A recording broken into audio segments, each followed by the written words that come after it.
दोस्तों इमेजिन करो एक ऐसी दुनिया जहां कभी भी सूरज नहीं निकलता और रोज रात 12 बजे एक स्ट्रेंज बात होती है, वो ये कि सभी लोग 5 मिनट के लिए मर जाते हैं और फिर से जिंदा होने पर उन्हें कुछ भी याद नहीं रहता कि आखिर उनके साथ क्या हुआ था। इस फिल्म के स्टार्ट में हम मेन कैरेक्टर जॉन को एक डार्क बाथरूम में डरा हुआ होश में आता देखते हैं। उसे बिल्कुल भी याद नहीं था कि वो यहाँ कैसे पहुंचा, उसका नाम क्या है और वो पिछले कुछ हफ्तों से लाइफ में क्या कर रहा था। कपड़े पहनने के बाद जॉन उस जगह को चेक करता है तो उसे वहाँ ब्रीफ केस मिलता है जिस पर KH लिखा था और उसे खोलने पर जॉन को किसी शेल बीच नामी जगह का ग्रीटिंग कार्ड भी मिलता है।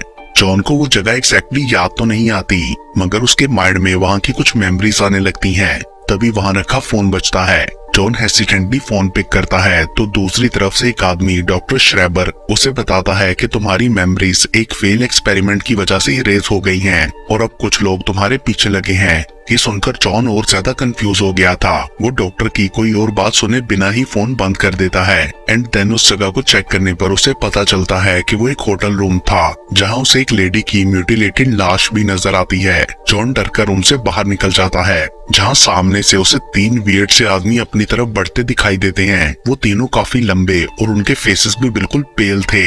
लॉबी में पहुंचने पर जॉन देखता है कि सब लोग सो रहे थे, इवन के एलिवेटर के अंदर वाली लेडी भी। ऐसा लग रहा था जैसे उन सब में जान ही ना हो। तभी अचानक घड़ी पर 12 बजते ही सब लोग दोबारा से नॉर्मल हो जाते हैं। जॉन को ये सब काफी अजीब लगा था। वो जल्दी से होटल से बाहर चला जाता है जिसके कुछ ही देर बाद वो मिस्टीरियस आदमी होटल रिसेप्शनिस्ट के पास पहुंचकर उससे जॉन का पूछते हैं, लेकिन जब वो बता नहीं पाता तो वो लोग उसमें कोई स्ट्रेंज सब्सटेंस इंजेक्ट करके मार डालते हैं। अगले सीन में हम एक स्टेज परफॉर्मर एमा को देखते हैं जिसे डॉक्टर श्रेबर अर्जेंट की मिलने के लिए कहता है और यहाँ हम जान पाते हैं कि एमा जॉन की बीवी है। मिलने पर डॉक्टर एमा को एक्सप्लेन करता है कि जॉन की मेमोरी मिटा दी गई है और अब कुछ बुरे लोग उसके पीछे लगे हैं और डॉक्टर एमा से ये भी कहता है कि तुम जॉन से मिलकर उसे मुझसे कांटेक्ट करने का कहो। ये सुनकर एमा भी कंफ्यूज हो गई थी। उसके बाद लोकल पुलिस इंस्पेक्टर बमस्टेड अपनी टीम के साथ होटल के क्राइम सीन पर जाकर इन्वेस्टिगेशन स्टार्ट करता है। पता चलता है कि पिछले महीने से ये 6th मर्डर है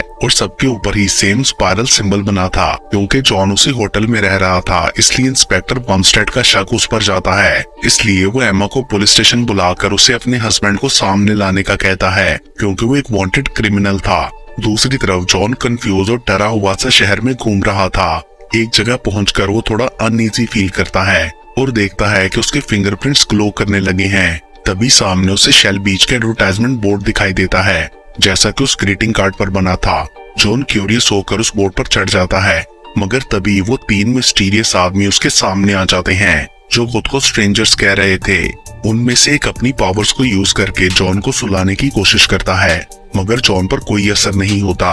ये देखकर स्ट्रेंजर्स शॉक रह जाते हैं मगर इससे पहले कि वो कुछ समझते जॉन अपनी टेलीपैथिक पावर्स के थ्रू उन्हें कंट्रोल कर लेता है। उसके बाद हमें उन स्ट्रेंजर्स का ठिकाना दिखाया जाता है जहां उस तरह के बहुत सारे लोग थे और वो सब भी शॉक में थे कि जॉन के पास उनकी जैसी टेलीपैथिक पावर्स कैसे हैं। यहाँ हमें पता चलता है कि जॉन पर इम्प्रिंटिंग नाम का कोई एक्सपेरिमेंट किया जा रहा था बट वो अपनी पावर्स को यूज करके किसी तरह वहाँ से भाग गया जिस वजह से अब वो स्ट्रेंजर्स के लिए वांटेड मैन बन चुका है। दूसरी तरफ एमा पुलिस स्टेशन से घर जाती है तो जॉन वहाँ उसका वेट कर रहा था। एमा उसे याद तो नहीं थी मगर वो जानता था कि ये उसी का घर है क्योंकि ये एड्रेस उसे अपने बिजनेस कार्ड पर लिखा मिला था। एमा जॉन से पूछने की कोशिश करती है कि वो 3 हफ्तों से कहाँ था मगर जॉन के पास इसका कोई जवाब नहीं था। वो कहता है कि मुझे तो अपना नाम भी वॉलेट में देखकर पता चला। दोनों आपस में बात करते हैं तो एमा उसे बताती है कि वो 6 लेडीज के मर्डर के केस में सस्पेक्टेड है। जॉन ये सुनकर शॉक्ड रह गया था और वहां से चला जाता है। दूसरी तरफ सब स्ट्रेंजर्स अपने ठिकाने पर जमा होकर एक मीटिंग करते हैं। तभी वहां हम डॉक्टर श्रेबर को भी देखते हैं जो शायद उनके साइंस डिपार्टमेंट का हेड था।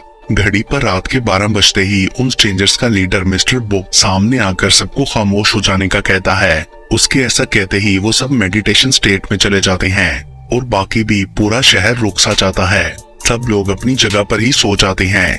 सारी ट्रैफिक और ट्रेन्स भी रुक चुकी थी। सिर्फ जॉन ही इस सारे प्रोसेस से अनअफेक्टेड रहा था और वो कंफ्यूज सा होकर शहर में घूमता है। उसने कुछ लोगों को जगाने की भी कोशिश की थी मगर कोई फायदा नहीं हुआ।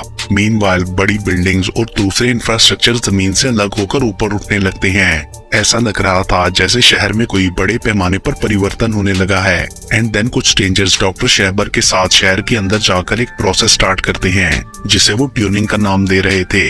इस प्रोसेस में वो लोग शहर में बहुत सारे लोगों के पास जाकर उनमें कोई चीज इंजेक्ट करते हैं ताकि उनकी मेमोरीज इरेज हो सके। और जब 5 मिनट बाद सब स्ट्रेंजर्स अपने अंडरग्राउंड ठिकाने पर वापस पहुंच जाते हैं तो शहर दोबारा एक्टिव हो जाता है और सब लोग भी उठ जाते हैं। लेकिन अब उन सबको अपनी पहली जिंदगी का कुछ भी याद नहीं था और उन लोगों की आइडेंटिटीज भी बदल चुकी थी। जैसे कि पहले अगर कोई डॉक्टर था तो अब वो शायद सीरियल किलर बन गया हो। दूसरी तरफ स्ट्रेंजर्स दोबारा से अपना फोकस जॉन पर कर लेते हैं। एज उसे पकड़ना मुश्किल लग रहा था इसलिए डॉक्टर एक ऐसा इंजेक्शन बनाता है जिसमें जॉन की सबकॉन्शियस मेमोरी स्टोर थी। उन्हें वो इंजेक्शन किसी में इंजेक्ट करके उसके थ्रू जॉन को ट्रैक करना था। सब लोग ये सुनकर कंफ्यूजन में डॉक्टर को देखने लगते हैं। तभी क्राउड में से एक स्ट्रेंजर मिस्टर हैंड सामने आकर बोलता है कि ये इंजेक्शन उसे लगा दिया जाए। एंड देन लीडर का अप्रूवल मिलते ही डॉक्टर वो स्ट्रेंज लिक्विड मिस्टर हैंड के अंदर इंजेक्ट कर देता है। अब उसके माइंड में जॉन की सभी मेमोरीज आ चुकी थी। दूसरी तरफ जॉन शेल बीच को ढूंढने के लिए सबवे स्टेशन जाता है। वो वहाँ कुछ लोगों से भी उस जगह के बारे में पूछता है मगर किसी को कुछ याद नहीं था। देन उस ग्रीटिंग कार्ड को दोबारा गौर से देखने पर जॉन को उस पर एक नाम कार्ल हैरिस लिखा नजर आता है और इसी नाम के फर्स्ट लेटर KH उस सूटकेस पर भी कार्व थे। देन जॉन कार्ल का एड्रेस ट्रैक करके उसके घर पहुंच जाता है जो कि एक बूढ़ा आदमी था। वो जॉन को उसके बचपन की याद दिलाता है मगर उसे उस टाइम की कोई भी बात याद नहीं थी। जॉन क्यूरियस होकर उसे पूछता है कि यहाँ हर वक्त रात क्यों रहती है मगर कार्ल उसे कोई जवाब दिए बिना आराम करने का कहता है। जिसके बाद जॉन आराम करने के लिए दूसरे रूम में चला जाता है तो कार्ल पीछे से सीक्रेटली एमा को कॉल करके जॉन के वहां आने का बताता है और एमा ये सब इंस्पेक्टर बमस्टेड को बता देती है और दोनों वहां जाने के लिए निकलते हैं। बट सैडली मिस्टर हैंड ने उनकी सभी बातें सुन ली थी जो जॉन की मेमोरीज की हेल्प से एमा को ट्रैक कर रहा था। उधर जब जॉन को पता चलता है कि कार्ल ने उसकी लोकेशन का बता दिया है तो वो उस जगह से जाने की कोशिश करता है मगर तब तक बहुत देर हो चुकी थी। मिस्टर हैंड कुछ स्ट्रेंजर्स के साथ वहां पहुंच गया था और वो लोग जॉन को पकड़ने की कोशिश करते हैं मगर जॉन अपनी एक्सट्रीम टेलीपैथिक और विल पावर के थ्रू उनसे बच रहा था और किसी तरह बचकर वो स्ट्रीट तक पहुंच जाता है मगर वहां दोबारा स्ट्रेंजर्स उसे घेर लेते हैं। लेकिन इससे पहले कि वो पकड़ा जाता एम और बमस्टेड वहां पहुंचकर उसे कार में अपने साथ ले जाते हैं। उसके बाद हमें पुलिस स्टेशन का सीन दिखाया जाता है जहां बमस्टेड जॉन को इंटेरोगेट कर रहा था क्योंकि उसे अभी भी लगता था कि मर्डर्स के पीछे जॉन का हाथ है। मगर आगे से जॉन उससे शेल बीच का पूछता है। बमस्टेड को उस जगह के बारे में तो पता था मगर उसे वहां का रास्ता याद नहीं आ रहा था। जॉन उसे ये भी पूछता है कि यहाँ हर वक्त रात क्यों रहती है और किसी को भी दिन के बारे में कुछ याद क्यों नहीं। और वो एक बुक को भी हवा में लेविटेट करवा के ये प्रूफ करने की कोशिश करता है कि वो लोग किसी सुपर नेचुरल चीज से डील कर रहे हैं। कुछ ही देर बाद मिस्टर हैंड अपने साथियों के साथ पुलिस स्टेशन पहुंचकर जॉन को ढूंढने लगता है। वो सब ऑफिसर्स को सुलाकर सेल की तरफ बढ़ते हैं मगर जॉन पहले से ही वहां से भाग चुका था। मीनवाइल जॉन एक बाथ हाउस में डॉक्टर श्रेबर से सब क्वेश्चंस की आंसर मांगता है कि ये सिटी में आखिर चल क्या रहा है और वो स्ट्रेंजर्स उसके पीछे क्यों लगे हैं। डॉक्टर उसे काम डाउन रहते हुए बताता है कि ये सब उस ग्रैंड एक्सपेरिमेंट का हिस्सा है जो स्ट्रेंजर्स कर रहे थे। सडनली इंस्पेक्टर बमस्टेड वहां आकर डॉक्टर को गन पॉइंट पर ले लेता है। एक्चुअल में उसने खुद ही जॉन को सेल से रिलीज किया था ताकि सब आंसर्स जान सके। एंड देन वो दोनों डॉक्टर को फोर्स करते हैं कि वो उन्हें शेल बीच लेकर जाए। लेकिन रास्ते में डॉक्टर किसी वजह से बार बार यही कहते जा रहा था कि वहां जाने का कोई फायदा नहीं। थोड़ी ही देर में वो लोग एक डेड एंड तक पहुंचते हैं क्योंकि ब्रिज वहां से मिस्टीरियसली गायब हो चुका था। तो वो लोग आगे बोट से जाने का डिसाइड करते हैं। रास्ते में फाइनली डॉक्टर श्रेबर एक्सप्लेन करता है कि सिटी के साथ क्या हो रहा है। वो रिवील करता है कि ये स्ट्रेंजर दूसरे प्लेनेट से आए एलियंस हैं और वो अर्थ पर इसलिए आए हैं क्योंकि वो एक्सटिंक्ट होते जा रहे थे। यहाँ जब उन्होंने ह्यूमन पॉपुलेशन को बढ़ते देखा तो तुरंत ही खुद को रिप्रोड्यूस करने का फैसला किया मगर प्रॉब्लम ये था कि उनकी सोल्स नहीं थी और यही बात उन्हें ह्यूमन से डिफर करती है। लेकिन स्ट्रेंजर्स हर हाल में अपनी नस्ल को बचाना चाहते थे इसलिए उन्होंने एक नया शहर बनाया जहाँ पर दुनिया के डिफरेंट हिस्सों से लोगों को किडनैप करके लाया गया। हर रात 12 बजे वो सब लोगों को रोककर उनमें नई मेमोरीज डालते हैं ताकि वो इंसानों के अंदर डिफरेंट कैरेक्टरिस्टिक्स को कंपेयर कर सकें। उनका प्लान है कि वो ह्यूमन सोल के बारे में सब कुछ जानकर इंसानों जैसा बन सकें डॉक्टर ये भी बताता है कि वो टाउन में बेस्ट साइकोलॉजिस्ट था, इसलिए स्ट्रेंजर्स हर रात उसकी मेमोरीज इरेज नहीं करते और उससे हेल्प लेते हैं। देन जॉन पूछता है कि हर वक्त रात क्यों रहती है, तो डॉक्टर बताता है कि स्ट्रेंजर्स को लाइट से डर लगता है, इसलिए उन्होंने ऐसा शहर बनाया जहां हर वक्त अंधेरा रहे। कुछ ही देर बाद शेल बीच पहुंचने पर उन्हें पता चलता है कि ये तो दीवार पर लगा सिर्फ एक पोस्टर है। गुस्से में जॉन और बमस्टेड आयरन रॉड से दीवार पर मारने लगते हैं। डॉक्टर उनसे बैक करता है कि ऐसा ना करो, मगर वो दोनों नहीं रुकते और आखिरकार दीवार टूट जाती है, जिसके दूसरी तरफ एंडलेस स्पेस थी, जिससे पता चलता है कि ये सिर्फ एक एक्सपेरिमेंटल शहर था और इससे बचने या भागने का कोई रास्ता नहीं। तभी मिस्टर हैंड भी अपने साथियों के साथ वहां पहुंच जाता है। उन्होंने एमा को भी बंदी बना रखा था, जिसके थ्रू वो जॉन को सरेंडर करने के लिए थ्रेट करते हैं। बमस्टेड उनसे लड़ने की कोशिश करता है, मगर वो उसे स्पेस में फेंक देते हैं।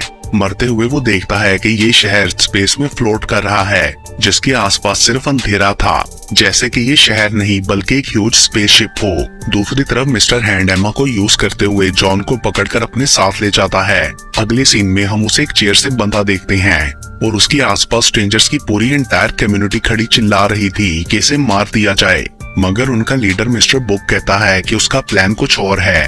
वो डॉक्टर को बुलाकर उसे जॉन के अंदर एक इम्प्रिंट इंजेक्ट करने को कहता है, जिससे उसकी सोल सब स्ट्रेंजर्स में ट्रांसफर हो जाएगी। मगर डॉक्टर उस इम्प्रिंट की जगह चुपके से दूसरा सब्सटेंस इंजेक्ट कर देता है, जिसमें जॉन की सारी मेमोरीज थी और इसके साथ जॉन की सब मेमोरीज उसकी आंखों के सामने फ्लैश करती हैं, जिनमें दिखाया जाता है कि जॉन शेल बीच नामी एक जगह पर पैदा हुआ था और इन मेमोरीज के थ्रू वो अपनी पावर्स की सही नेचर को पहचान कर और ज्यादा स्ट्रॉन्ग हो गया था। एक मेमोरी में डॉक्टर शैबर उसे स्ट्रेंजर्स को हराकर शहर का कंट्रोल संभालने के लिए कहता है, जिसके साथ ही उसे एक नई उम्मीद मिलती है और वो खुद को फ्री कर लेता है। एंड देन अपनी पावर्स को यूज करते हुए वो स्ट्रेंजर्स को दूर फेंकने लगता है, तो मिस्टर बुक उसके सामने आ जाता है और दोनों में फाइट होती है, मगर पावर्स के अकॉर्डिंग दोनों ही इक्वल लग रहे थे।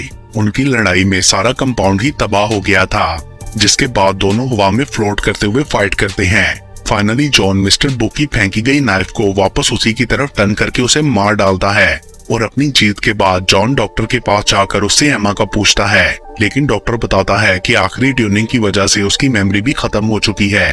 ये सुनकर जॉन दुखी हो गया था, मगर उसके पास सबको चेंज करने का एक आइडिया था। एंड देन लास्ट सीन में वो अपनी टेलीपैथिक पावर्स को यूज करके पूरे शहर को रिफॉर्म करता है। शहर के आसपास वो एक ओशन क्रिएट करता है, शेल बीच बनाता है और सब ब्रिजेस को भी ठीक करता है, और सबसे इम्पोर्टेंट वो स्पेसशिप को रोटेट करते हुए सन को वापस लाता है। एंड लास्ट में जॉन एक ब्रिज की तरफ बढ़ता है जहां ट्रांसफॉर्म डेमा सन बास्क ले रही थी, और इसके साथ ही ये मूवी यहीं पर खत्म हो जाती है। आई होप आपको ये एक्सप्लेनेशन पसंद आई होगी।